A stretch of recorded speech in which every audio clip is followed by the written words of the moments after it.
आखिर क्यों की जाती है शनिवार को पीपल के पेड़ की पूजा? शनिवार को पीपल के पेड़ में जल चढ़ाने और इसकी परिक्रमा करना भी शुभ माना गया है।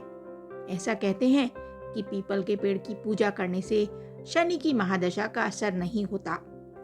शनिवार को पीपल के पेड़ में जल चढ़ाने के साथ इसकी परिक्रमा करना भी शुभ माना गया है। ऐसा मानते हैं कि पीपल के पेड़ की पूजा करने से शनि की महादशा का असर नहीं होता। साथ ही शनि दोष को दूर करने के लिए पीपल की पूजा का विशेष महत्व है। कहते हैं कि पीपल के पेड़ की पूजा से शनि देव प्रसन्न होते हैं। इसके साथ ही आर्थिक परेशानियां भी दूर होती हैं। चलिए जानते हैं इससे जुड़ी हुई कथा के बारे में। देवासुर संग्राम में असुरों के नायक वृत्रासुर के आगे देव असहाय से हो गए थे। देवों को याद आया कि यदि महर्षि दधीचि की अस्थियों का अस्त्र बनाकर असुर राज पर प्रहार किया जाए तो उनका विनाश तय है। इस पर देवेंद्र स्वयं महर्षि दधीचि के सम्मुख देह दान करने की याचना लेकर गए। उस समय महर्षि दधीचि की उम्र मात्र 31 वर्ष थी और उनकी धर्मपत्नी की उम्र 27 वर्ष और उनकी गोद में खेल रहे नवजात बच्चे की आयु 3 वर्ष थी। देवेंद्र इंद्र की याचना और देवताओं पर आए संकट के निवारण हेतु महर्षि दधीचि देहदान हेतु तैयार हो गए और अपने प्राण योग बल से त्याग दिए। देवताओं ने उनकी अस्थियां प्राप्त कर मांस पिंड को उनकी पत्नी को दाह के लिए दे दिया। दाह संस्कार के समय महर्षि दधीचि की पत्नी अपने पति का वियोग सहन नहीं कर पाई और पास में ही स्थित विशाल पीपल वृक्ष के कोटर में 3 वर्ष के बालक को रख स्वयं चिता में बैठकर सती हो गई।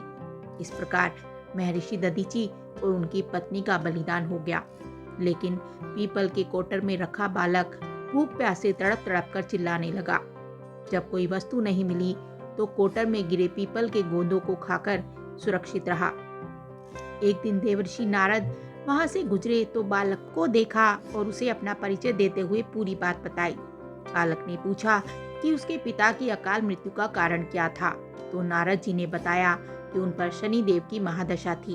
छोटा सा बालक बोला, यानी उसके ऊपर आई विपत्ति का कारण शनि देव की महादशा थी। इतना बताकर देवऋषि नारद ने बालक का नामकरण कर उसका नाम पिपलाद रखा और उसे दीक्षित किया। नारद जी के जाने के बाद बालक पिपलाद ने नारद जी के बताए अनुसार ब्रह्मा जी की घोर तपस्या कर उन्हें प्रसन्न किया। ब्रह्मा जी ने जब बालक पिपलाद से वर मांगने को कहा तो पिपलाद ने अपनी दृष्टि मात्र से किसी भी वस्तु को जलाने की शक्ति मांगी। ब्रह्मा जी से वर मांगने पर पिपलाद ने सर्वप्रथम शनि देव का आह्वान किया और उनके सामने आते ही आंखें खोलकर भस्म करना शुरू कर दिया। शनि देव को इस प्रकार जलता देख ब्रह्मांड में कोलाहल मच गया। सूर्य पुत्र शनि की रक्षा में सारे देव विफल हो गए तो सूर्य देव ने ब्रह्मा जी से विनय की। ब्रह्मा जी स्वयं पिपलाद के सम्मुख पधारे और शनि देव को छोड़ने की बात कही। साथ ही 2 और वर मांगने की बात भी कही। इस पर पिपलाद ने 2 वर मांगे। पहला, जन्म से 5 वर्ष तक किसी भी बालक की कुंडली में शनि का स्थान नहीं होगा, जिससे कोई और बालक उसके जैसा अनाथ ना हो। दूसरा, अनाथ को पीपल वृक्ष ने शरण दी है, इसलिए जो व्यक्ति सूर्योदय के पूर्व पीपल वृक्ष पर जल चढ़ाएगा उस पर शनि की महादशा का असर नहीं होगा। ब्रह्मा जी ने तथास्तु कह वरदान दिया।